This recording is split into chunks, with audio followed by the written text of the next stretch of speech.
Dios le bendiga, muchísimas gracias por la invitación y bueno, dispuesto a compartir un viernes más a la noche lo que uno ha recibido y en ese sentido también agradecer a la gente que nos acompaña y que nos pueda dejar sus preguntas, sus inquietudes, sus aportes, porque siempre es sano poder construir este diálogo y mientras más logos se nos vayan presentando, más se va a enriquecer la exposición. Así que muchísimas gracias. A ti, Horacio. También contamos con nuestro querido amigo Daniel Sichel. Muy buenas noches, Daniel, ¿cómo estás? Buenas noches, siempre equivocándose con mi apellido, pero no hay problema. ¿Sí? Es Eh, Sichel.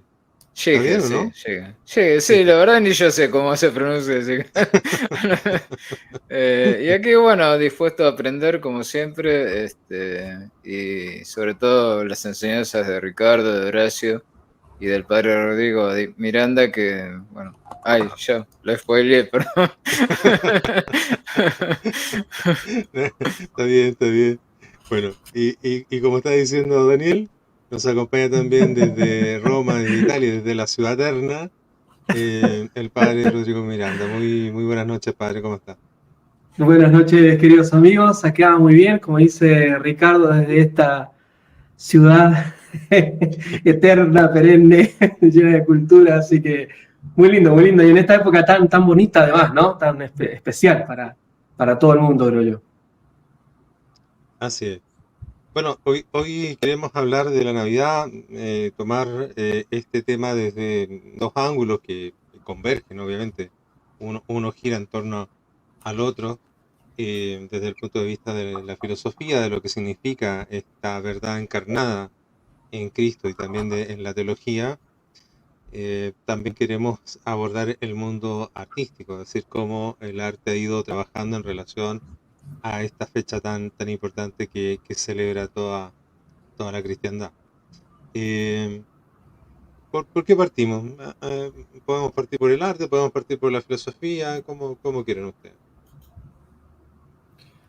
Y podríamos empezar por, creo yo, para que sea más leve, Sí, por lo más duro que es la denuncia del mundo contemporáneo, es decir, la pérdida de lo que es la esencia de la Navidad, para que una vez denunciado el mal, reconociendo un mal, seamos capaces de discernir sobre el camino a seguir hacia el bien, ya, creo yo. Además, si partamos. uno observa la historia de Jesucristo en la Navidad, es porque primero el mundo cayó en una cúspide de corrupción y tuvo que venir el saneamiento con nuestro Dios que se encarnó.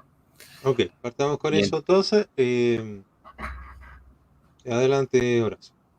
Lo mío va a ser una breve exposición de no más de 3 minutos, que ciertamente, y es algo que analizaba hoy día, si tuviéramos que pensar quién robó la Navidad, parafraseando en gran medida la célebre obra del Dr. Seuss en el Grinch, ciertamente que uno pensaría que se da una especie de contrariedad. Curiosamente, en este sentido, el Dr. Seuss parece que se equivocó en su obra El Grinch, magnífica obra, dicho sea de paso. En aquel cuento era el Grinch quien intentaba robar la Navidad robando los regalos. Y sin embargo descubría que había un espíritu que trascendía a la materia, que trascendía lo material. Hoy curiosamente sucede todo lo contrario. Hoy se demuestra que en esencia la Navidad fue secuestrada justamente por otros espíritus, porque hay una sobreabundancia de lo material, y en la sobreabundancia de lo material no fue particularmente ni Stalin, ni Mao, ni Pol Pot los que han robado la Navidad. Muy por el contrario, fue un Papá Noel producto de un consumismo hipócrita, a mi entender, porque son los que luego, generando la mayor contaminación del mundo, financian las conferencias de parte, nota entre paréntesis. Fue justamente un Papá Noel que vino a reemplazar a Jesucristo en esta fecha. Y mientras Jesucristo es bien reflejado en el arte clásico, donde se ve que nace en la humildad, en el silencio, donde se observa ya en la propia Biblia que el nacimiento de Jesucristo se da dentro del seno de una familia, que se da alejado del mundo, donde se lo ve excluido por aquello que hacía a las grandes riquezas y al gran poder en aquel tiempo, hoy por el contrario, son justamente las familias cristianas que se preparan para la Navidad dedicando más tiempo al mejor vestido, el mejor peinado, la mejor comida, el mejor árbol de Navidad, los mejores filtros para Instagram, los mejores recortes para TikTok, y nadie recuerda que el nacimiento de Jesucristo se dio en un humilde pesebre, porque en ese silencio se daba el preludio de lo que es propio de la religión católica, que es el ritual. En una sociedad que ha perdido los rituales, es lógico que el mundo se abalance en la vorágine consumista, donde todo es instantáneo, donde todo es rápido, donde no hay espacio ni para el niño que requiere un trato especial en la familia, ni para el anciano que requiere un trato especial, porque niños y ancianos nos enseñan lo que es el principio y el fin de la vida, en una sociedad del no tiempo, en una sociedad instantánea, en una sociedad líquida. No hay nada sólido, solo la imagen, como los narcisistas, que solo quedan en la imagen de Narciso, una imagen que se diluye entre los dedos porque no hay un cuerpo sólido. Y hoy la Navidad se ha vuelto líquida. Hoy la Navidad es una Navidad líquida, porque es una Navidad que solamente figura en la imagen, en la palabra, como una palabra deconstruida en torno al género, porque finalmente uno indaga y no haya una predisposición espiritual dentro de la sociedad, independientemente de las excepciones de cada familia que todavía resiste en este mundo. Hoy se observa que hay una pronta entrega a poder mostrar lo mejor de lo mejor de lo mejor en términos materiales al mundo, pero no hay un rechazo al mundo para ofrecer lo mejor de la oración espiritual en conmemoración a nuestro Dios que se encarnó, que decidió entregar su vida para la redención de la humanidad. Y entonces cierro con esto. Hoy, la Navidad se ha convertido en un arquetipo de consumismo en particular. Hoy, de hecho, es para un estudio sociológico el comportamiento de muchos cristianos que están más pendientes de qué es lo que van a mostrar en redes sociales, de qué es lo que pueden mostrar espiritualmente ante Dios, sin juzgar jamás el corazón de nadie porque es algo que solo Dios conoce, pero sí entendiendo lo que son los comportamientos. Basta simplemente ver hoy, y desde hace años en realidad, la sobreabundancia en las concurrencias que hay a restaurantes, boliches, clubes nocturnos, y la carencia de familias en la misa de gallos. Hoy basta simplemente ver que se rechaza la Navidad porque la Navidad es un presagio de lo que vendrá luego, que es la Pascua. Entonces no se puede entender la Pascua, que es ese gran pasaje, si no se entiende primero la Navidad, que es el inicio. De allí es mi insistencia a ser siempre cautos con el consumismo, y esto no implica por sí una crítica ni a la propiedad privada, ni a la iniciativa, ni a ningún modelo económico en particular que excede hoy al análisis, sino entender lo que es una forma de vida basada solo en la externalidad. Porque ciertamente que válido es recibir un regalo en Navidad, pero eso va a reflejar un acto profundo de amor de quien lo entrega, independientemente de la calidad de la materia o del regalo en sí. Lo que sí subyace en el consumismo es un error pocas veces percibido, que es que el comunismo mataba el cuerpo del hombre, pero el consumismo está matando el alma, porque la gente se siente en una completa conformidad, en un exceso de positividad. Hoy vivimos en una sociedad que rechaza la negatividad, que rechaza el no yo, es solo narcisismo. No hay lugar ni para la madre, ni para el padre, ni para el marido, ni para la esposa, ni para los hijos. No hay lugar para el sacerdote, no hay lugar para el desvalido, no hay lugar para el pobre. Solamente hay lugar para el yo. Y el exceso de yo anula el no yo. Y la falta del no yo en términos de Fichte anula la autoconciencia del yo. Y al no ser autoconsciente del yo, solamente queda el deseo. ¿Qué lugar va a haber luego en el puro deseo para la recepción de Jesucristo en nuestros corazones? Por eso, tomando nuevamente lo que es la maravillosa obra de Byung-Chul Han, donde ciertamente voy a tener diferencias en algunos aspectos, pero ahí se asiste a lo que es la pérdida de los rituales. Hoy se ha perdido ese ritual navideño que implicaba la oración en familia, la preparación junto a vecinos de la gran mesa navideña, la conformación de comunidad, la invitación del sacerdote a la cena, la preparación de ir a buscar a los abuelos y a su vez tener listos a los nietos para que puedan pasar un momento en familia. Hoy la Navidad no es más que un postureo moral similar a las feministas que creen que van a salvar una vida en Medio Oriente cortándose un mechón de pelo en Occidente.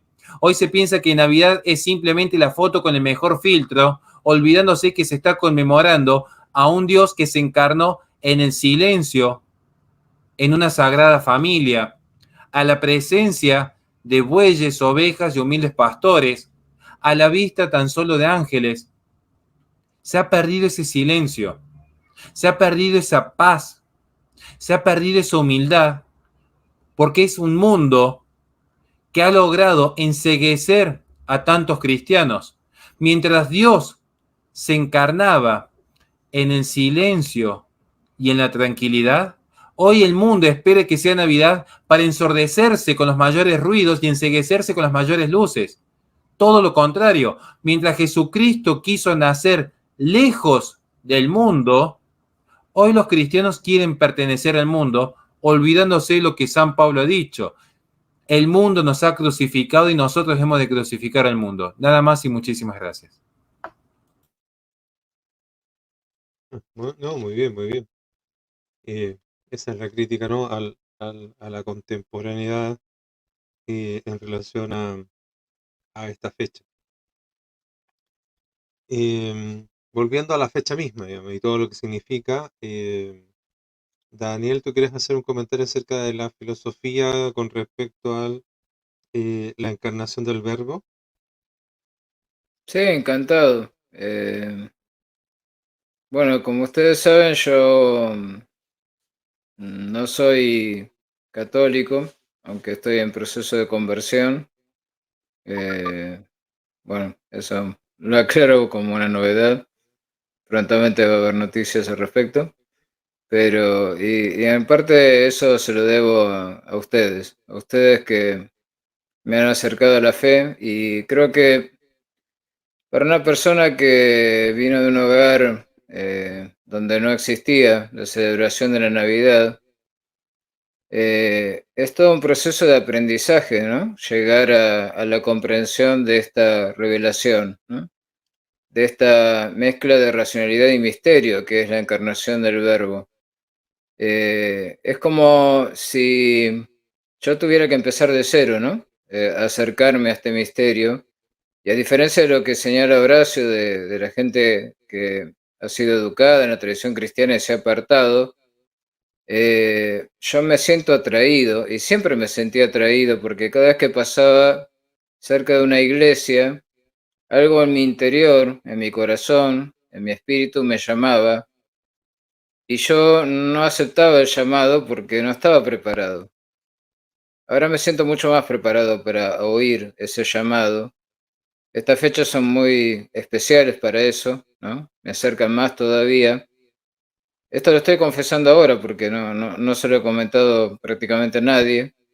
Pero después de la última charla que vino a hacer el padre Rodrigo Miranda con una enorme generosidad a nuestro humildísimo canal que tenemos con mi señora Mirta, que ella sí es bautizada, aunque no es practicante, pero también está teniendo un acercamiento nuevamente hacia la religión cristiana. Eh, esa comprensión profunda de la lectura del infierno del Dante, pero también la esperanza de eh, esa divina comedia, ¿no? Que nos lleva por el infierno, pero nos conduce hacia el paraíso y nos da un camino de optimismo, de la posibilidad de una salvación, de una visión beatífica de Dios, como dice Horacio, que espero para mi posteridad y la de mi familia también. Eh, Realmente me hace pensar que la gran superioridad que tiene la religión católica respecto de cualquier otra religión es esta idea de, sin negar la realidad, sin negar lo real, o sea, siendo realista, no como en el budismo, donde todo este mundo es pura ilusión, sino que realmente es una creación de Dios y es real, sustancial. Sin embargo, nos muestra un camino que va más allá de la materialidad, ¿no? Que nos lleva hacia la trascendencia y nos muestra un atisbo de la eternidad y un Dios que en vez de exigirnos sacrificios humanos como se hacían, ¿no? Por ejemplo, en América, ese horror que encontraron los españoles cuando llegaron a América y que muchas veces la izquierda lo niega, pero bueno, es una cuestión cultural, pero vaya, ¿no? Es una cuestión cultural, pero es el mal. Al contrario, ese Dios que se da a él, ¿no? Se da a él, se sacrifica por el hombre, ¿no? Y te indica entonces el camino para trascender tu, tu vida mundana y acercarte a una vida espiritual.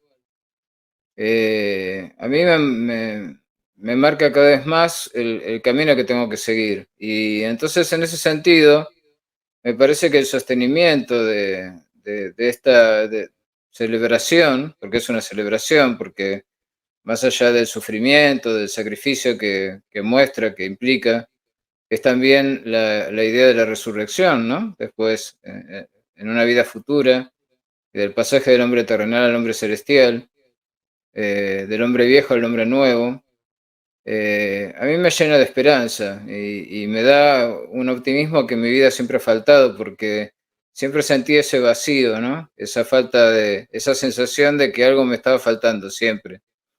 Y algo de un atisbo de ese sacrificio, en pequeña medida, creo que lo hacemos todos los que somos padres, ¿no? Cuando hemos pasado por la experiencia de la paternidad y nos damos cuenta de que hay algo que vale más que nuestra vida individual, ¿no?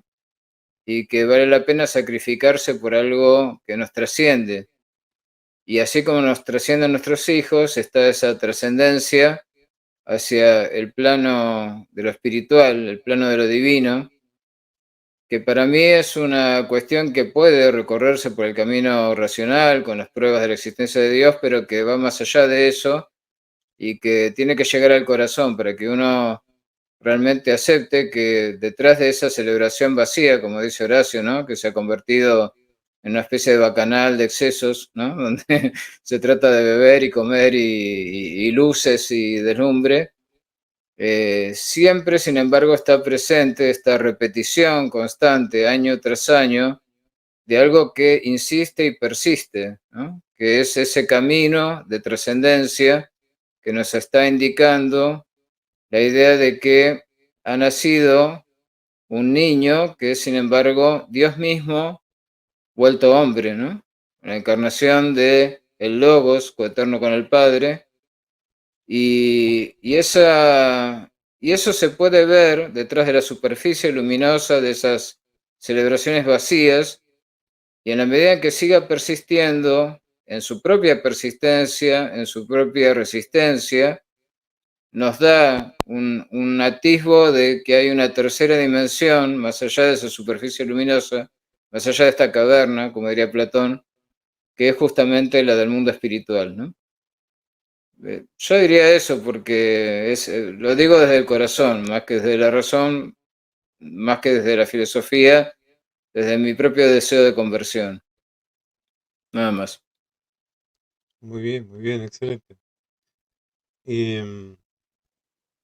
Estaba pensando y bueno, hay mucha gente que ha estado al margen de la religión o se ha ido alejando, digamos, de esa inquietud natural, ese deseo de conectarse con el misterio, por, por el mismo producto que desarrolló la cultura moderna y la posmodernidad, todo lo que explicaba al comienzo Horacio.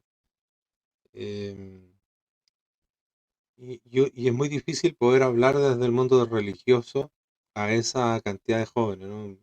Me pasa a mí con los alumnos. Sin embargo, el plano filosófico, por ahora, no sé cuánto tiempo va a durar, ¿no?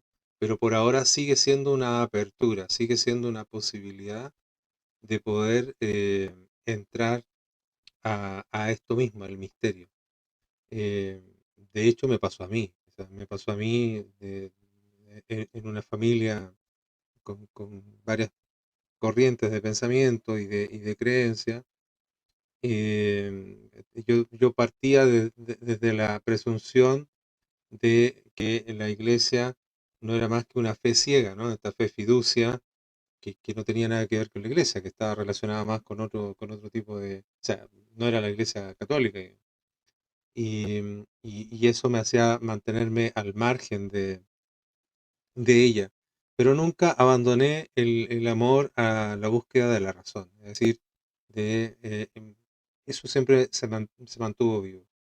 Y, y la misma razón, cuando se presenta de forma tan clara, tan ordenada, como lo es la filosofía realista, van causando hacia ese camino que, que, que permite, ¿no es cierto?, acercarse y abordar un misterio que incluso va a estar más allá de lo que la propia razón nos puede dar, pero no en, en discordancia, sino que precisamente en sintonía.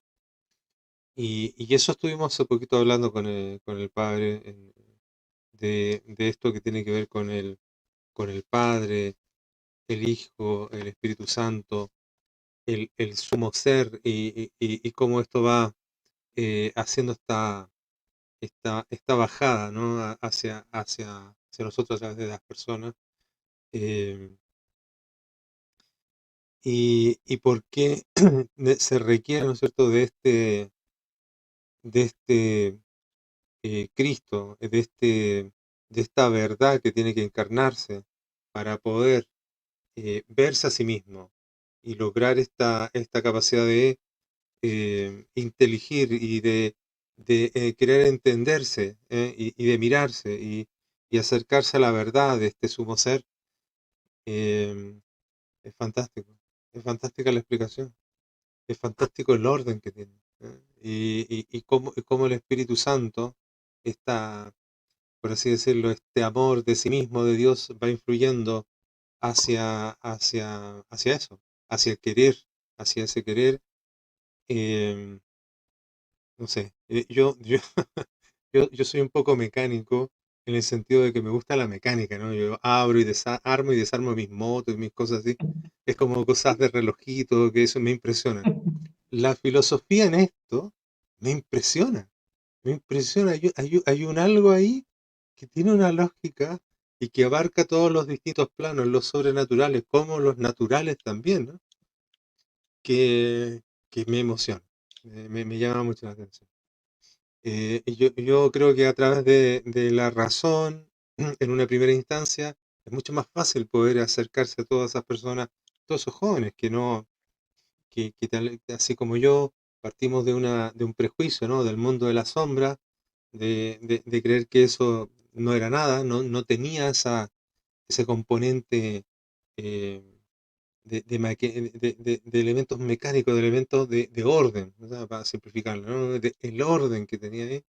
em, que uno decía, no, son cosas que es una simple fe ciega, ¿no?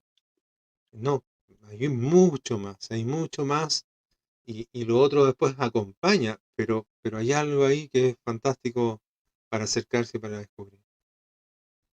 Eh, Padre, un comentario antes de que veamos un poquito lo que es el arte.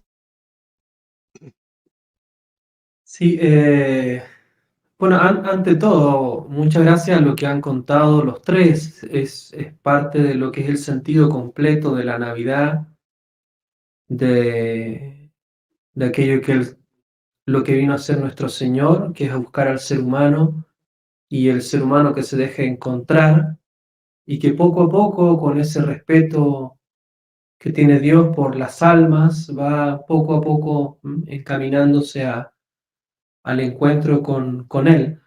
Ustedes lo hemos conversado otras veces, pero he tenido la gracia de vivir casi 10 años en Medio Oriente y varios de ellos en Belén, precisamente.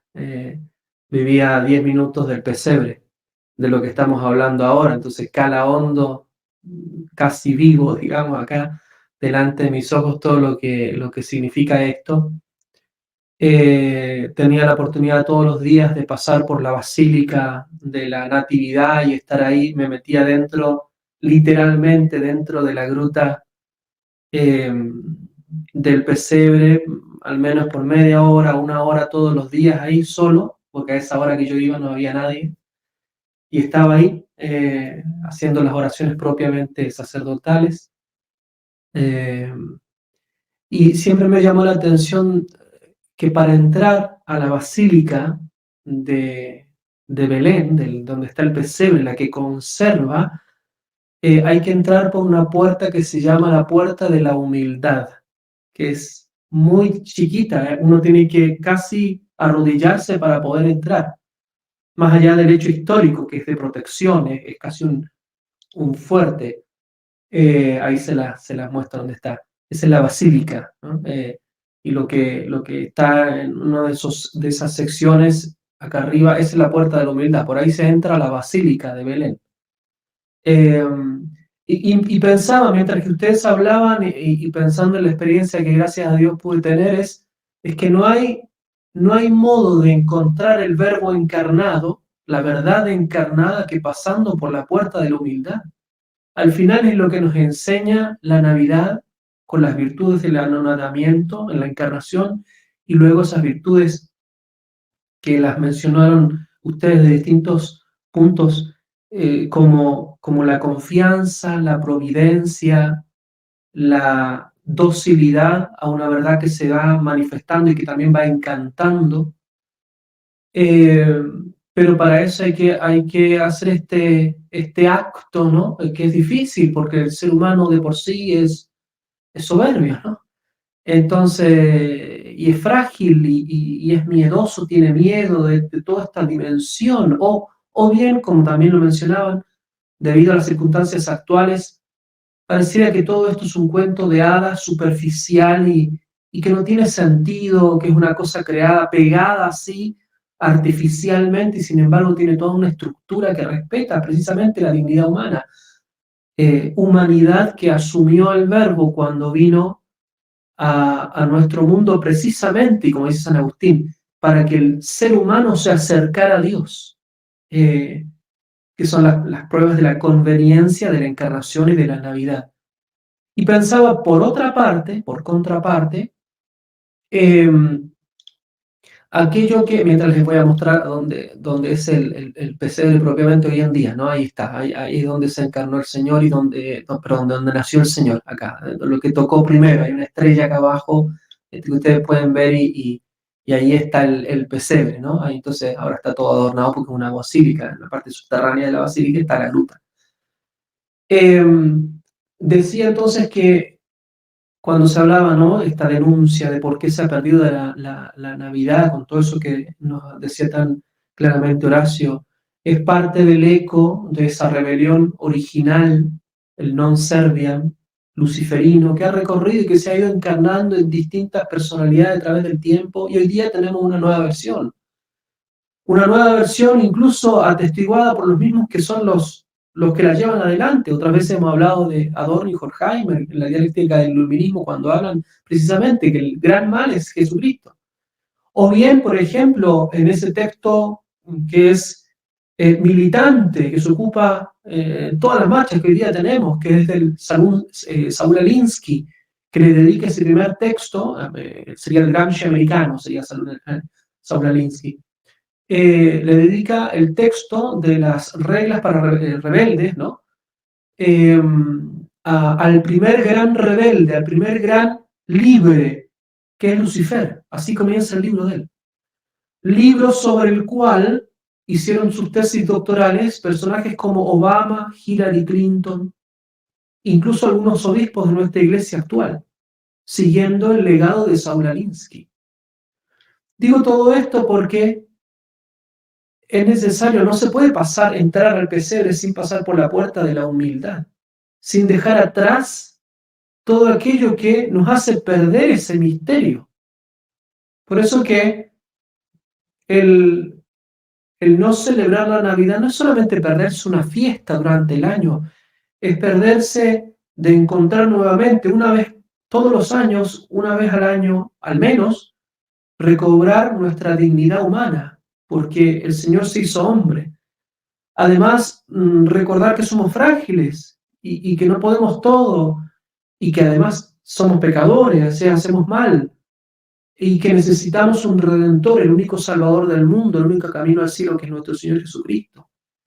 Y como él no sabía esto, lo dice Santo Tomás de Aquino, la razón de la encarnación, la última es la gloria de Dios, para manifestarle, por eso que la Navidad se manifiesta así con tantos signos de gloria, ángeles, estrellas, pastores con reyes, vírgenes, etcétera, todo lo que fue la Navidad, históricamente hablando.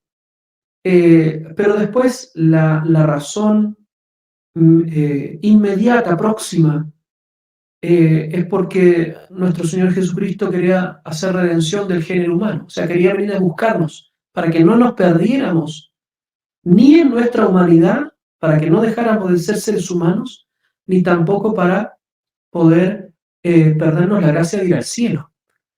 Y por eso que en la Navidad es también tiempo para recuperar las virtudes teologales, que son la caridad, el amor, la esperanza, es decir, la confianza en que Dios nos va a ayudar en todo para esta vida y para ir al cielo.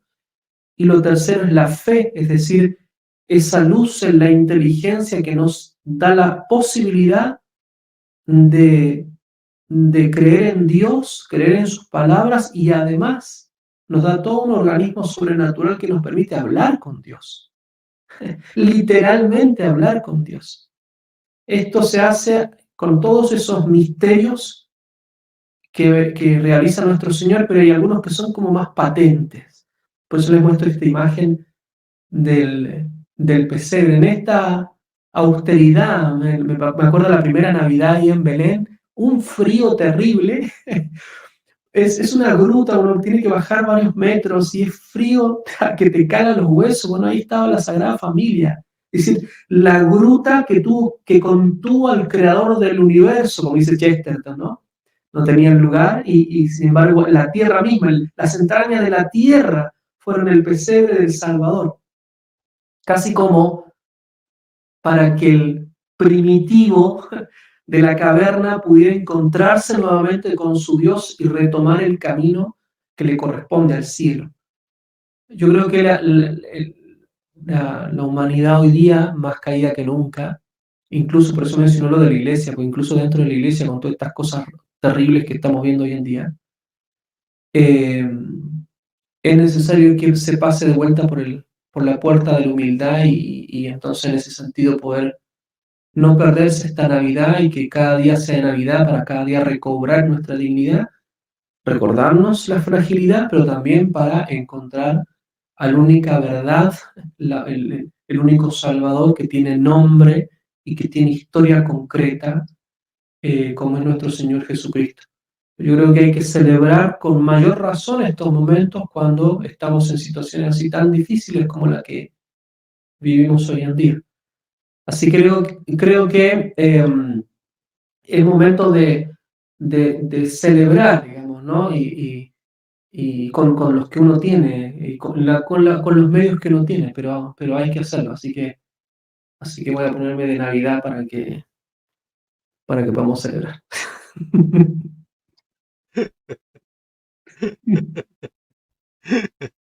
Bien.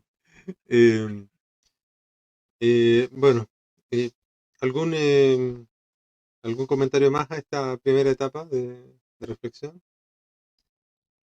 Bien, entonces vamos a pasar un poquito al arte, ¿no? Muy artística arte, el recuerdo que tiene el padre. Sí. Menos mal que no sale el gorrito. Voy a hacer entonces, porque Que se vea. Estoy embarcado, ¿viste?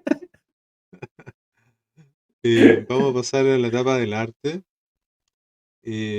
partiendo con un grande, ¿no? El maestro Giotto. Mm. Aquí está. Es una pintura con una técnica bien antigua. Estamos hablando de que el maestro Giotto vivió como en el año 1300, ¿no? 1300, Sí. 1300 y algo. No recuerdo bien la fecha. Casi contemporáneo del Dante, ¿ah? Casi contemporáneo del Dante. Entonces, él, en base a toda la tradición viva de la iglesia, desarrolla uno de estos primeros nacimientos. Y aquí se empiezan a ver ya toda una serie de elementos que no solo son históricos, sino que también son conmemorativos y simbólicos. Estábamos el otro día conversando acerca de la representación del buey y el asno, ¿no? Estos animales, aparte de los pastores, que son como, simbolizan al pueblo pagano y judío que puede, digamos, tener conocimiento del nacimiento de Dios. José aparece ahí también como meditando, ¿no? Como teniendo siempre ese interés de ver hacia dónde ir, hacia dónde desplazarse en su labor de protector.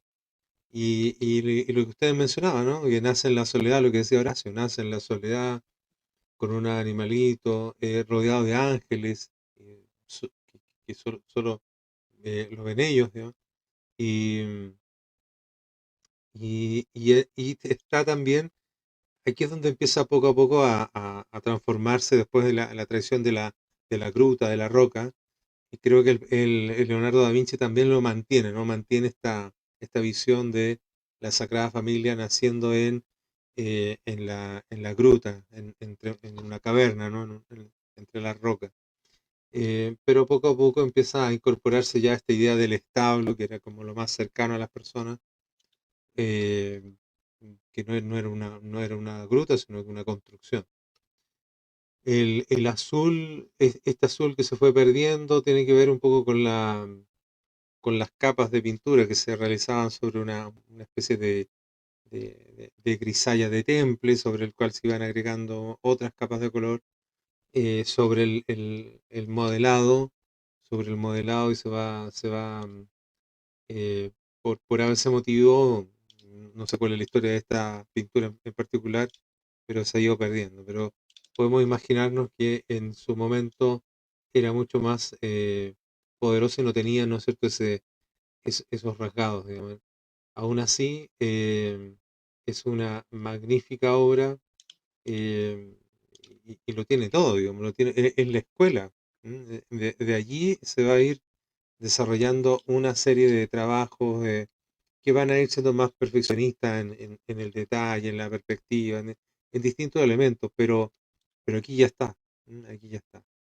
Em, el padre el otro día me mostró creo que era un sobre relieve, ¿no? Sobre relieve, no sé si lo tiene a mano para que lo podamos ver, porque también era antiguo y me parecía muy, muy genial. Encontrar. Bueno, mientras lo busca, vamos a seguir Sí. avanzando. Em, Esto es de Botticelli, ya estamos en el 400, ¿no? En el 400, ya se fijan que está una imagen, eh, los paños, los pliegues están mucho más elaborados. El trabajo del volumen, ¿no? De la luz y la sombra, cómo se va desarrollando todo eso. En el cuanto al contenido, bueno, está el niño, ahí está Jesús, eh, con la Virgen María, con José ahí, y de la misma forma, ¿no? Como meditativo y siempre en la labor de protector. Y el buey y el asno también ahí representado. O sea, se va repitiendo, ¿no? Por eso digo que es escuela, porque permite que haya una proyección de todo el trabajo.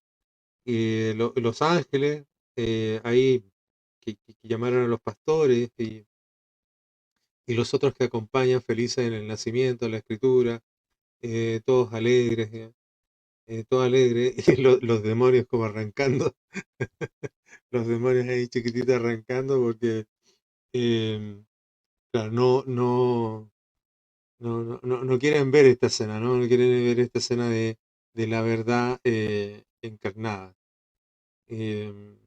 Quizás esa última parte, esa parte inferior, querido Ricardo, Sí, esa donde están los ángeles ahí, es típico de esa época, ya a partir del Giotto, pasando por el Beato Angélico, cuando los ángeles están rondando, es esa escena de alegría, esa especie de espejarse de lo que sucede en el cielo, que es el anuncio de gloria que nació el Salvador, sucede también en la tierra, entonces ellos bailan en la tierra, pero además ese bailar y abrazarse es típico de los bienaventurados en el cielo. De hecho, Beato Angélico los pone en el cielo, es decir, el encuentro de amor, de benevolencia. ¿Ves? Ahí entonces están danzando en el cielo, pero también se repite en la tierra.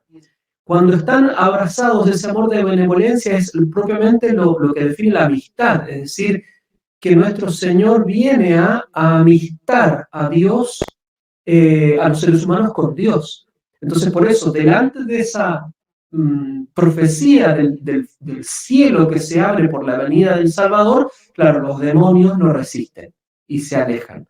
Entonces, son esos códigos de lectura que, como decía, se van repitiendo, se van transmitiendo y que a uno le permiten, a las generaciones que van entendiendo estas obras, le permiten tener este entendimiento por un lenguaje común, lenguaje que sirve para precisamente hablar, no solamente entender la pintura, sino que también hablar de Dios. ahí la Ahí encontramos. tenía el bajo relieve, este es uno de los primeros que se realiza con los elementos esenciales del pesebre. O sea, lo que nunca podía faltar, como canónico desde el inicio, es el niño, que está casi como si fuera una momia, porque está preanunciando la sepultura, así como el nacimiento es evidencia, manifestación de que Cristo verdaderamente asumió la carne, el hecho que muera también es manifestación de que verdaderamente era un ser humano con la posibilidad de fallecer. Entonces es el nuestro Señor que está ahí puesto en ese pesebre que también es una especie de sarcófago. Y ahí tenemos de vuelta el asno y el buey, los judíos y los paganos, llamados a la salvación. Y último detalle, el Señor nace en Belén. Digo esto porque la palabra Belén tiene dos posibles significados y una importancia en la historia. Parto con esto último. Belén es la casa de David, entonces cuando Santo Tomás, el padre de la iglesia, lo retoma Santo Tomás, pero se preguntan ¿por qué nace en Belén? Bueno, porque al linaje de David Dios le había dado la promesa del Salvador en esa tierra que era la de David. De hecho, David era pastor, ¿no? Pensemos en el David de Miguel Ángel, que tiene incluso la onda y tiene los instrumentos de pastor, ¿no? O de tantos otros artistas, Donatello, etc. Y los pastores, que es un lugar que queda muy cerca, unos 10 minutos en vehículo, queda Campo de los Pastores, al lado de la ciudad de Belén, Betzahul se llama. Y en ese lugar pastorean actualmente los pastores del linaje de Boaz. Boaz es en el Antiguo Testamento el que es digamos, el paradigma del pastor, del cual viene David. Entonces nació en ese lugar y se puede ver los campos donde actualmente los pastores llevan a su rebaño. Y por otra parte, Belén, esa palabra, Beit Lahem, puede significar dos cosas. Entonces, Beit es Bet, casa, Lahem puede ser pan o carne. Entonces, en el pesebre está puesto aquel que es el pan de vida o la carne que se da por la salvación del mundo.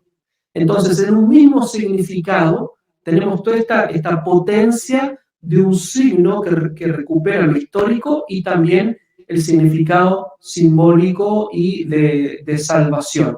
Por eso que era tan importante poner este símbolo en los primeros pesebres que se hacen en la historia. Y lo último, el detalle interesante, que así como estamos hablando de los significados, acá tenemos una flor y un signo, y alguno dirá, bueno, claro, es una esvástica, bueno, es que era el signo propio en ese tiempo, en el Imperio Romano, pero es el sol que baila, como lo de Fátima, ¿no? El sol bailó.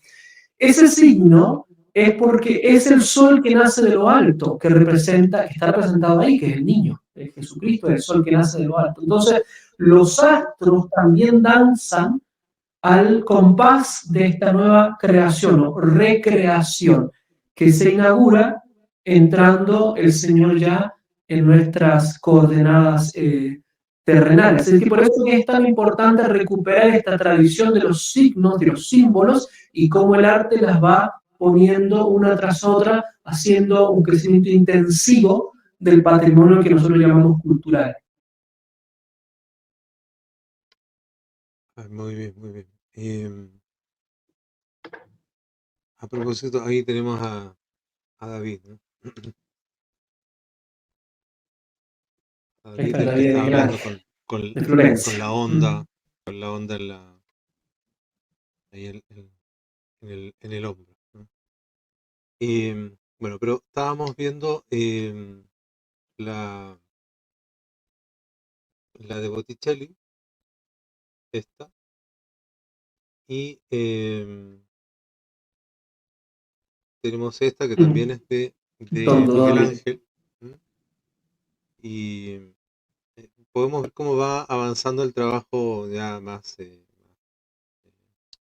plástico, ¿no? El trabajo artístico. En cuanto, fíjense en la estructura, el dibujo, la forma expresiva. José ahí obviamente con una actitud queda mucho más evidente que es protector de este niño y bueno, siempre manteniendo todos los colores representan algo. Eso no sé si todos saben, ¿no? La gente no se vestía con paños azules y paños rojos en la vida cotidiana, ¿no? O sea, no era el color de la vestimenta normal, sino que están representando algo, algo espiritual y filosófico y religioso. Por eso que tienen esos colores, porque esos son esos colores, ¿no? Si fuera una cosa completamente realista, así realista en el sentido fotográfico, claro, no tendrían ni esa ropa ni ese color. Pero esto es más que una cosa realista, ¿no? Es más que la pura materia, sino que hay una representación del misterio mismo y con todo lo que significa, que es inmaterial. Quizás en el Tondo Doni una de las cosas, ya que está muy de moda el tema, ¿no? La Sagrada Familia, que está ahí justo al centro, está en el plano frontal, ¿no? Inmediatamente delante del espectador. Es un cuadro relativamente grande, redondo, el Tondo Doni. Miguel Ángel se lo regala, se lo hace a la familia Doni, que era un noviazgo que se realiza y que le ofrece esta pintura a este matrimonio que va a iniciar su familia. Entonces, el modo inicial es regalarle la Sagrada Familia. La Sagrada Familia está delante en un plano directamente expuesto al espectador. Y en la mitad del cuadro una especie de muro que divide.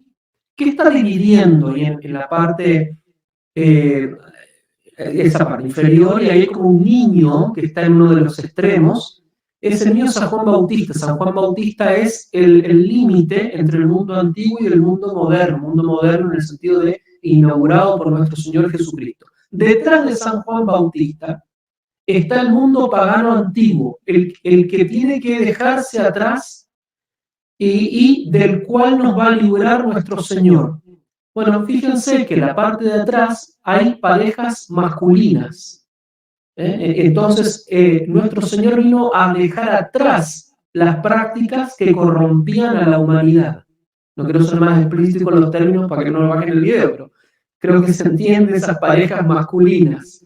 Se dejaban atrás precisamente porque era lo que corrompía. Los padres de la iglesia tienen frases fulminantes sobre esto, ¿no? Ya San Pablo, que dice que no van a entrar. Bueno, entonces este mundo antiguo tenía que quedar sí o sí atrás, por eso que incluso se va como decolorando. Ese muro de división lo marca la profecía de San Juan Bautista, que es la voz que indica el verbo de Dios, el Hijo de Dios, la voz en el desierto. Y hay varios, no uno. Entonces, esa Sagrada Familia viene a inaugurar un mundo nuevo, al que todos nosotros estamos llamados. Y por eso que la vivacidad de los colores es importante, además del simbolismo, como bien decía Ricardo. Incluso sí, precisamente el desenfoque. El desenfoque, si se fijan, fíjense las líneas nítidas, las líneas del contorno de cada cosa, lo que está en el punto atencional, ¿no? En primera línea, todas las líneas bien contorneadas, bien definidas, el hombro, el brazo, el pliegue, la cara, ya cruzando el muro, cruzando este niño con la piel de camello, creo, ¿no? Que representa Juan el Bautista, ya las figuras que evocan el mundo pagano, el mundo griego antiguo, todas sus líneas ya están desenfocadas, ya no tienen no son claras, no son nítidas, ¿eh? Ya han perdido foco, han perdido claridad. Bien, sigamos con otra. Esta también es del Renacimiento, una de las primeras obras de los flamencos que van a estar trabajando con esta nueva técnica, ¿no? Esta nueva técnica que el óleo que se estaba inventando, que se estaba desarrollando, y son estos paneles se hacen sobre madera, y se nota la afición a la mirada realista, ¿no? Porque hay cosas que están completamente hechas mirando, se nota, ¿no? Por ejemplo, estas flores que están acá, con la vasija, con el vaso, con las plantitas, se nota que el pintor las realizó mirándolas en vivo. Entonces tienen un ángulo, una perspectiva distinta a la perspectiva ambiental, total, con la que va desarrollando toda la obra. Lo mismo que las columnas, ¿no? Esta curva de la columna que está enunciando una altura que no es real, que no existe. Por eso que cuando uno ve una columna o un cilindro desde abajo aparece la curvatura. Entonces hay una simulación de perspectiva exagerada, que es la que corresponde a este punto de fuga, ¿sí? Muy, muy pronunciado, pero estos elementos que están acá se separan, ¿no? No concuerdan, ni la curvatura del cilindro ni la curvatura del vaso quedan incorporados a la obra. Aquí se mantienen algunos de los símbolos, como el buey, el asno, los animales, los ángeles, obviamente arriba felices celebrando, los pastores, bueno, este San José que está ahí orando y meditando, y el niño colocado sobre una pequeña cama de paja. En este tiempo también lo que va sucediendo es que se deja ya en algunas zonas, esto es más bien al norte de Europa, en algunas zonas se va dejando el pesebre como construcción, como una especie de vasija, digamos, grande, o sepultura, como la vimos en algunos lugares, y se pone directamente el niño sobre la tierra para que toque la tierra. Es el signo de que verdaderamente Cristo asumió nuestra naturaleza humana. Y por eso que el Cristo comienza a ser incluso ya la víctima, la oferta o la ofrenda al cual ya hay que adorar. Entonces es casi como un culto eucarístico que comienza en este tiempo respecto del niño. Hay otros, posteriormente ya, por ejemplo, Lorenzo Lotto, pintor, ya lo va a poner casi como si estuviera San José y la Virgen celebrando la Santa Misa, o sea, participando en el sacrificio eucarístico. Y por eso que la línea vertical es tan fuerte, como que todo cae sobre la tierra donde está el niño. Otra cosa interesante de este tipo de obras es que, sobre todo al norte, con Van Eyck y todos estos pintores, como estudiaban a Santo Tomás de Aquino, una de las cosas que se empiezan a desarrollar es la atenta observación de la realidad, y por eso es que comienza a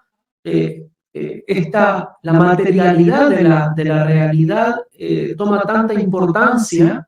Ya con San Francisco de Asís venía esta línea, pero sobre todo acá, y el detalle, entonces la observación del detalle, la luz que pasa a través del vidrio, más allá del símbolo, ¿no?, que significa la virginidad de la Virgen precisamente, y el traspaso del Espíritu Santo para encarnarse la hora de encarnación del Hijo de Dios. Pero entonces el detalle comienza a ser importante. Es decir, que nuestro Señor no es un Dios de un dualismo, de un maniqueísmo, donde la materia es mala y el espíritu solamente es bueno. No, las dos cosas tienen su dignidad, su lugar en el cosmos, en la creación, y por eso Dios viene a tocar todos los aspectos. Es lo que también se ve en todos los protagonistas de la Navidad, ¿no? Hay, como decimos, hay reyes, hay pastores, incluso hay dos dimensiones del cielo, la dimensión netamente angélica, o sea, el mundo del sobrenatural, pero también la dimensión del cosmos creado, y por eso que está la estrella que era el astro, ¿no?, precisamente que sale en la Sagrada Escritura, pero además es esa participación de todo el cosmos anunciando aquel que es el sol que nace en lo alto. Entonces, esa primera estrella que preanuncia la estrella con mayúscula, que es nuestro Señor. Todo comienza como a transformarse, por eso que el no participar de esta fiesta es perderse esa transformación, esa llamada a esta conversión total, digamos, ¿no?, para alcanzar ese potencial máximo al cual todos estamos llamados. Sí, y claro, esto de los flamencos del norte, del reino de Flandes, es muy importante porque ellos van a ir desarrollando lo que es el arte del óleo, ¿no? Antes de eso se pintaba con otro tipo de trabajo de materiales, se llamaban temple, pero había varios distintos, ¿no? Está temple a la caseína, temple al huevo, temple a la cera, que se le dice cáustica. Habían varias formas de hacer pintura, pero aquí con ellos se permite recién trabajar materiales con aceite, que va a ser óleo, que es una cosa nueva, o sea, inédita. Nunca antes había hecho, y permite unos efectos que están aquí como de alguna manera un poquito abusando, ¿no? Como que se entusiasman con que se puede y empiezan como a abusar porque se dan cuenta de que, mira, funciona. Bueno, una cosa que siempre llama la atención en pintura es el rojo. El rojo es muy difícil de provocar la sensación entre luz y sombra, porque el rojo, cuando uno le agrega blanco, termina siendo rosado. Si uno le agrega amarillo, termina siendo naranjo. Entonces, lograr el efecto correcto de rojo iluminado y pasar del rojo a la sombra es un trabajo muy, muy fino y destacado, digamos, de mencionar que ellos ya lo empiezan a lograr con una maestría increíble. Tengo esta otra más cercana.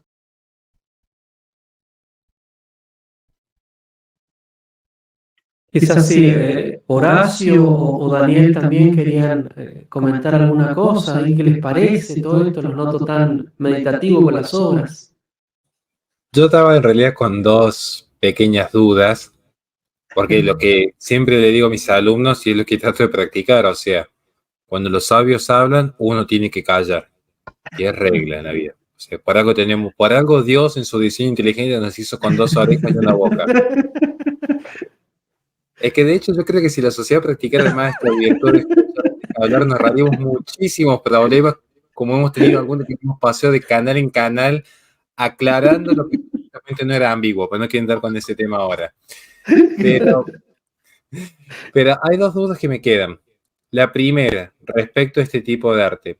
La mayoría de las pinturas de la Navidad, a mí lo que me llama la atención es que, insisto, la mayoría de lo muy poco que conozco, quizás porque entiendo el significado de la presencia de Jesucristo, pero nuestro querido patriarca San José muchas veces queda siempre aislado, lejano de la escena, podríamos decir en cierto sentido casi excluido, sin ser excluido porque forma parte de la Sagrada Familia.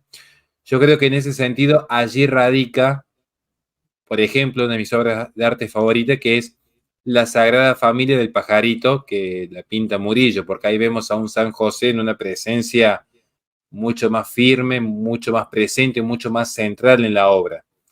Eso es lo que a mí me llama la atención en general, como podemos ver las imágenes anteriores, pero insisto, digo la mayoría que yo conozco, ahora estoy viendo obras nuevas donde San José sí ya está más cercano al nacimiento.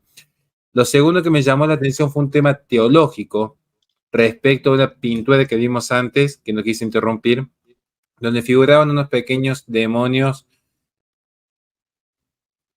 asustados en cierto sentido o aterrorizados. ¿Por qué me llama la atención? Porque hasta donde yo tengo entendido, y insisto, puedo estar equivocado y gracias a Dios que está aquí el Padre que me puede corregir,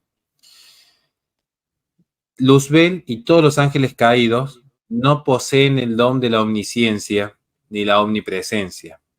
Y en ese sentido no podían saber el lugar y el momento exacto del nacimiento de Jesucristo. De allí, y esto es lo que a mí me supo explicar una vez un docente en teología, que en el nacimiento de Jesucristo, el maligno no iba a saber dónde, quién y cómo era este Dios que se había encarnado. Por eso incluso, a través de la acción del hombre, busca matar a todos los santos inocentes, porque no sabía quién era, pero sabía que era uno. No tenía cómo detectarlo, que es distinto al terror que sí padece el demonio ya en la cruz, porque allí ya Jesucristo había demostrado ser hijo de Dios, además de verdadero Dios y verdadero hombre. Entonces, ya en la Pascua, sí hay una identificación precisa de quién es realmente Jesucristo, este hombre, y este verdadero Dios, pero lo digo en términos apelando a mi relato.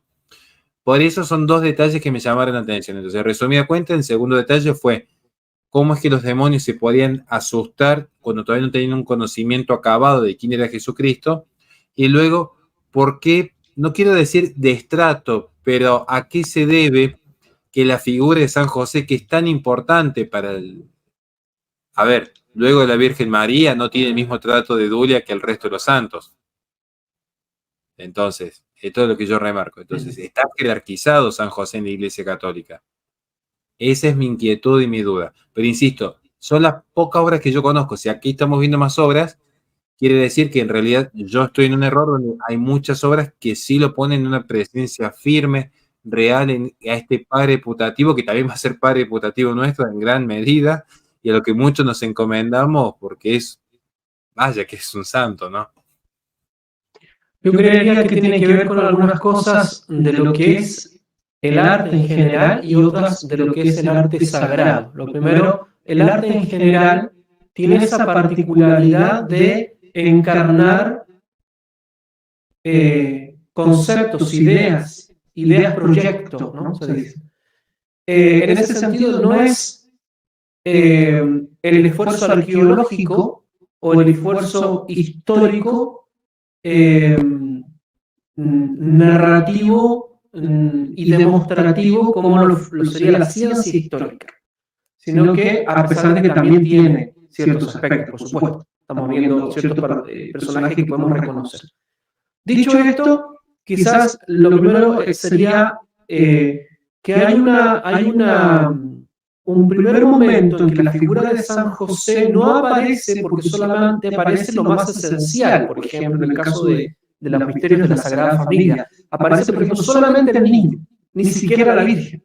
O después en las catacumbas va a aparecer solamente la Virgen con el niño y un ángel, o la Virgen, el niño y los tres reyes. Luego ya pasando del paleocristiano al bizantino, nosotros tenemos la presencia de San José como aquel que contempla, entonces está distante de la escena, porque como entendemos el modo de trabajar en el ámbito bizantino es de perspectiva invertida, entonces todo es como del espectador. San José hace como del fiel que contempla el misterio. Y además es por lo de la visión que tiene San José, que duda acerca de cómo comportarse delante de este misterio tan grande de la virginidad de su esposo y después sobre la Navidad. Y lo pone, por ejemplo, con la mano en la mejilla, casi como dormido. Es el sueño de José. En realidad, no solamente es la visión que tiene, sino también este aspecto contemplativo. Y además porque representa en el ámbito griego bizantino todo el mundo monacal. San José es el monje por antonomasia, es el padre pero monje, el que hizo el voto, ¿no? Entonces, por eso lo ponen un poco más distante.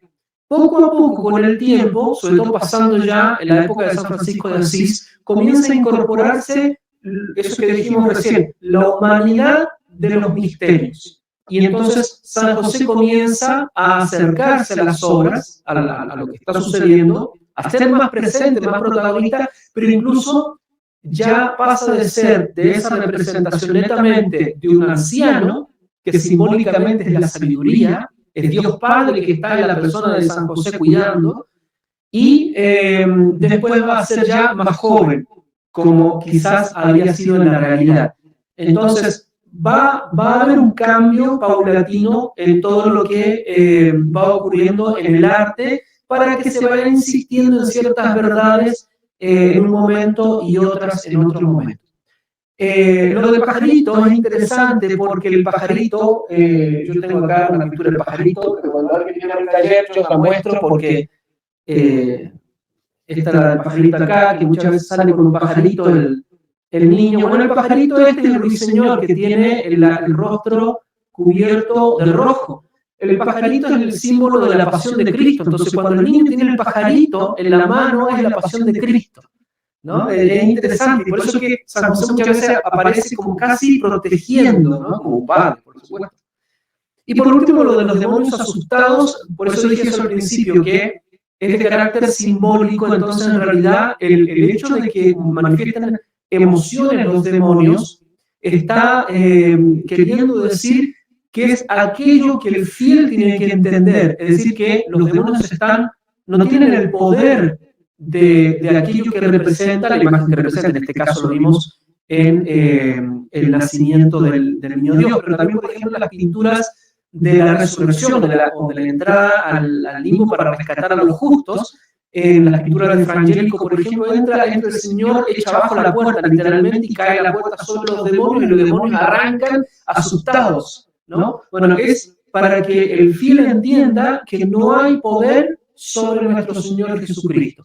Es lo mismo que sucede, por ejemplo, en las pinturas de Bosco, cuando pone lleno de demonios en distintos lugares, así como asediando al ser humano, incluso casi como metamorfoseándolos con humanidad, porque precisamente es ese modo de representar lo monstruoso, como en la mitología griega el vicio se manifestaba con esa criatura bestial mezclada de ser humano, el centauro, el minotauro, etc. Acá lo mismo, es el demonio que va a ser de interlocutor con el fiel para que entienda que Cristo es el Todopoderoso.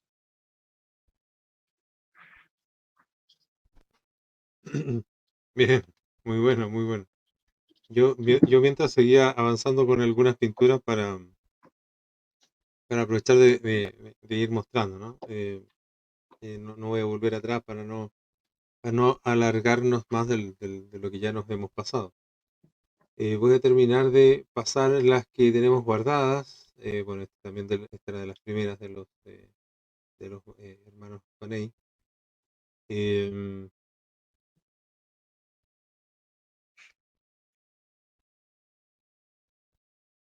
Eso es de Latour. Este es del periodo clasicismo. El niño como que se enciende, ¿no? Es que la luz de luz, como dice el italiano. Eso es como la distinción, ¿no? A propósito de generar todo un ambiente en oscuridad para hacer notar que la luz es el niño, es Jesús que está. De ahí viene la luz, de ahí se proyectan todas las sombras, todos los volúmenes, nacen de ahí mismo, ¿no? Del propio niño. Eso es muy, muy interesante la forma de plantearlo como arte. Y de hecho, técnicamente, ¿no? El pigmento se pone donde está la luz. La sombra es la reducción del pigmento, ¿no? Se ponen capas más delgadas, se va construyendo de otro modo, pictóricamente. Donde está la luz, donde se va manifestando la figura, se ponen más capas y así físicamente el pigmento es más denso. La reconstrucción metafísica de lo que pictórica de lo que es la metafísica, ¿no? Así es. Y esta de Murillo, muy bonita. La familia sola, ¿no? Como una especie de escena cotidiana de hogar. Es Caravaggio, ¿no? Sí, y el niño en el suelo, ¿no? En la tierra misma, en un pequeño cojín de paja. Hay un detalle interesante, hay un santo, ¿no? San Lorenzo, que está ahí con... Sí. No es solamente que es el pastor, y bueno, hay otros santos también junto al niño, ¿no? No, y con el particular realismo de Caravaggio, ¿no? Caravaggio le da ese toque realista. Eh, eh, es muy, muy potente. La imagen que logré obtener de esta obra no hace mérito a la obra en sí. O sea, la obra es muchísimo mejor de lo que estamos mirando ahí. Bueno, ahí volvimos a la del Giotto y quería terminar con esta que estaba al comienzo. Esta.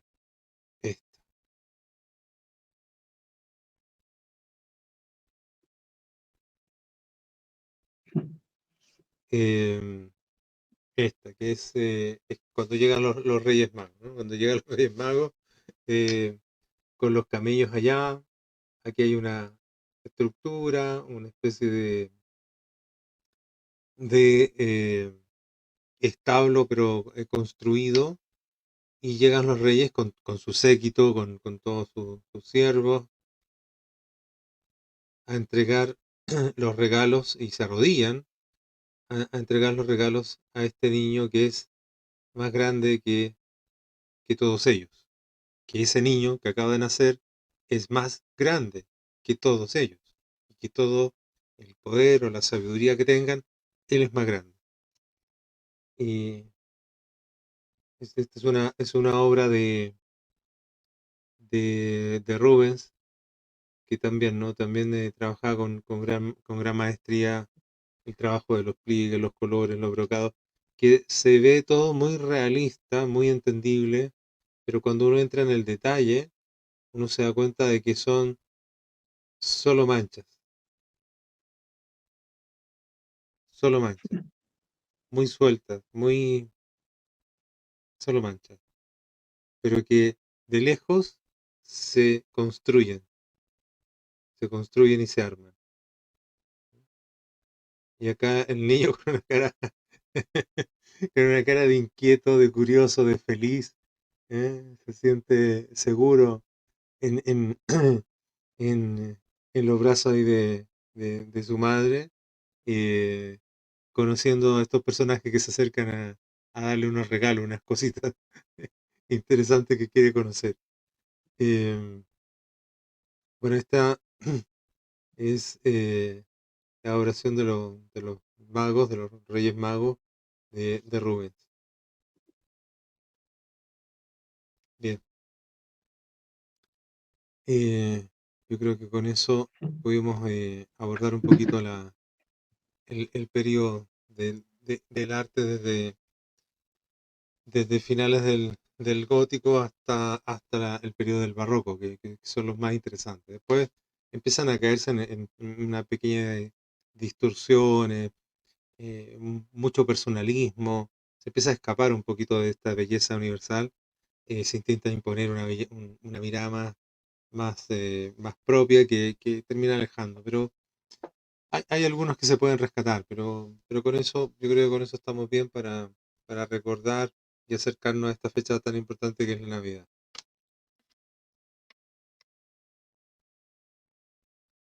¿Quiere alguno decir o hacer algún comentario final? Porque ya estamos llegando al cierre.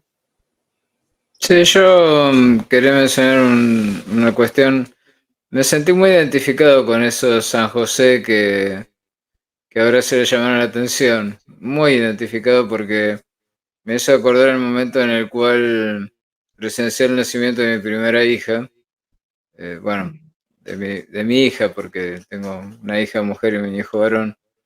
Esa sensación de insignificancia que sentí frente al milagro del nacimiento me hace sentir totalmente representado. Tal vez así me largué a llorar y me tuvieron que sacar de la sala de parto, porque la conmoción era tan fuerte, esa sensación de que hay un antes y un después, ¿no? Que todo cambia a partir de ese momento, que seguramente Horacio también lo haya experimentado como padre. Y esa, como digo, esa sensación de sentirme empequeñecido frente al milagro de la vida, ¿no? De cómo uno en realidad no crea la vida, sino que ayuda a que esa vida aparezca, ¿no? Llegue a este mundo, esa vida que ya uno lo ve en el bebé, en el recién nacido, es una vida que es de otro mundo, ¿no? Es algo que uno experimenta ahí en ese momento. Me parece que es una gran cosa que nos hayan dejado a los padres presenciar ese nacimiento, porque ahí es cuando uno realmente se siente humilde, ¿no? Humilde en el sentido más grande de esa palabra y trascendido por otra cosa, ¿no? Por algo que va más allá de uno mismo y ve esa presencia de algo que supera lo material, lo mundano, ¿no? Después uno se va olvidando por con todos los problemas cotidianos y demás, pero las preocupaciones, que las enfermedades, que esto, que lo otro, que el cuidado del niño, pero me siento totalmente identificado, aparte que soy un papá viejo, ¿no? ya, ya bastante viejo, pero realmente lo que yo sentía era un gran sobrecogimiento y como que me forzaba a agacharme frente a ese milagro de la vida, ¿no? Eso simplemente quería mencionar, así que me parece que es una representación maravillosa, ¿no? Del papel del padre, donde el padre es protector, sí, cuida, acompaña, pero hay algo que va más allá, que uno está participando, pero que lo trasciende infinitamente, ¿no? Ahí sí, si me permiten, ya que el doctor dio pie a un tema significativo, y si me equivoco en algo, gracias a Dios que está el padre para corregirme. Pero la figura de San José, yo lo reconozco, recién, y voy a ser sincero, recién en los últimos días es cuando he empezado a profundizar en su lectura, en sus meditaciones. Todos saben que yo me confirmo en la fe católica ya de gran, incluso con mi hija en brazos, queriendo ordenar mi vida y siempre peleé primero, además de Jesucristo, obviamente, pero dentro de las figuras humanas, a San Dimas. Entonces, de repente tenía mucho conocimiento en San Dimas y muy poco en otros santos. Y muchas veces pensaba en estos últimos días, de hecho, de cara a la Navidad, en San José. Por eso voy a decir algo que quizás esté equivocado y el padre me va a corregir. Pero algo que se me ha venido a la mente pensando en esta figura de San José, en este patriarca que es para tantos, que es para la Iglesia Católica, que es padre y que no es padre.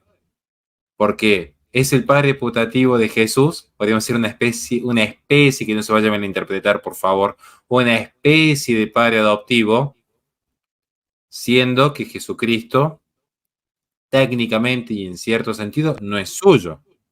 En cierto sentido, que no se vaya a malinterpretar, por favor, porque son temas muy delicados hablar de lo sagrado cuando viene alguien tan indigno como yo. Pero también he pensado que quizás a mi entender, también hay un mensaje de Dios en eso. Además de dar un modelo de familia, porque Jesucristo se encarna como hombre no solo para la redención de nuestros pecados, también para dar un modelo de cómo debe vivir el hombre, también está dando un modelo de familia a la humanidad. Y en San José se ve algo muy particular que esto es lo que quería compartir hoy, que es lo que estoy trabajando interiormente. Muchas veces se cree que para el hombre lo más difícil de combatir como tendencias al pecado es quizás la concupiscencia propia de la carne. Suele ser quizás lo más común de los sermones más habituales que se dan hacia todo varón. Yo hoy creo, y estoy sujeto a corrección, que quizás haya algo más difícil para combatir al hombre, para que el hombre debe combatir, que es lo siguiente: no solo la concupiscencia de la carne. El hombre, naturalmente, por su naturaleza caída, no solo que busca la conquista de lo externo, sino también la retención de lo propio. De allí es que el hombre va a hablar de mi esposa, mi trabajo, mi profesión, mi vocación, mis tierras, mi propiedad, mi hijo. No debe haber nada más sagrado, entre comillas, para un hombre que su propio hijo. Entonces, aquí lo que se está demostrando, a mi entender, es que siguiendo la actitud de San José, es entender que nuestros hijos no son nuestros hijos. Primero son de Dios. Y eso es lo más difícil para el hombre. Entender que Dios nos permitió, por gracia divina, a algunos, porque no todos han tenido esta gracia por vocación o por accidentes naturales, el ser padre. Y uno tiene que ser agradecido a lo que Dios nos da, para entender que lo que de Dios viene, a Dios va, porque a Dios pertenece. Entonces, a veces los padres estamos muy tentados en creer que nuestros hijos son nuestros y queremos que se haga nuestra voluntad y no la voluntad de Dios. Es ahí donde resulta un verdadero desafío, y para mí tendría que ser un motivo de reflexión esta Navidad, los que somos papás, entender que la vida de nuestros hijos no nos pertenece, y ya me van a tildar de colectivista, pro Venezuela, pro Canadá, pero es para que se entienda. Es entender que el alma de nuestros hijos es de Dios. La causa eficiente de la naturaleza de nuestros hijos es el hombre, pero la causa eficiente del alma, de ese subsistente individual de naturaleza racional, es de Dios. Entonces, no podemos reclamar por propio lo que nos es ajeno. Esto era mi humilde apreciación, que insisto, es un proceso de meditación que estoy trabajando literalmente hace unos pocos días. Así que puedo tener un margen infinito de errores, pero quería compartirlo en relación a lo que muy bien dijo el doctor Daniel aquí. Quizá yo para ir cerrando, digamos, sí, retomo lo que han dicho, no solamente de la figura de San José, en la cual hay que profundizar, sobre todo hoy en día, en esta situación tan difícil del varón padre, ¿no? Padre natural o padre espiritual, el sacerdocio, ¿no? La figura de San José ciertamente es imprescindible, es más actual que nunca. Pero también todo lo que significa la Navidad, todo el misterio de la infancia de nuestro Señor, la figura de la Sagrada Familia, total como núcleo. Y por último, es eso que al final decía Horacio, ¿no? Cuando hablábamos de las finalidades de la encarnación y del nacimiento, la gloria de Dios, sin lugar a duda, con toda la manifestación de las virtudes de Dios, el amor que se difunde, que se participa. También, por supuesto, la redención, es decir, es camino para que nosotros podamos ir al cielo, pero por otra parte, y es el fin que le sigue a la gloria de Dios, que es que nuestro Señor sea Señor del universo, Señor de las almas, sea Rey del universo, que apenas lo acabamos de celebrar un par de semanas atrás. ¿Y eso por qué? Porque, como decía hace un momento, repitiendo casi literal las palabras de Santo Tomás de Aquino, en el compendio de teología, dice que era necesario al género humano que Dios hiciera hombre para demostrar al género humano su dignidad, la dignidad de la naturaleza humana. Lo repiten muchos padres de la Iglesia, incluso las encíclicas del Concilio Vaticano II, es el misterio del ser humano se revela, toma su sentido en el misterio del Verbo encarnado. Entonces toda la Navidad es tan potente como realidad y signo para las personas en todos sus estados de vida. Es una celebración como completa, como densa, y además muy hermosa. Es el momento de las virtudes teologales. Por eso es que es casi como que el amor está flotando en el aire, la esperanza, el anhelo, la confianza y la fe en que en esta vida no está todo en lo material, sino en las cosas que, como bien decía Daniel, en esa trascendencia, esa llamada a la trascendencia.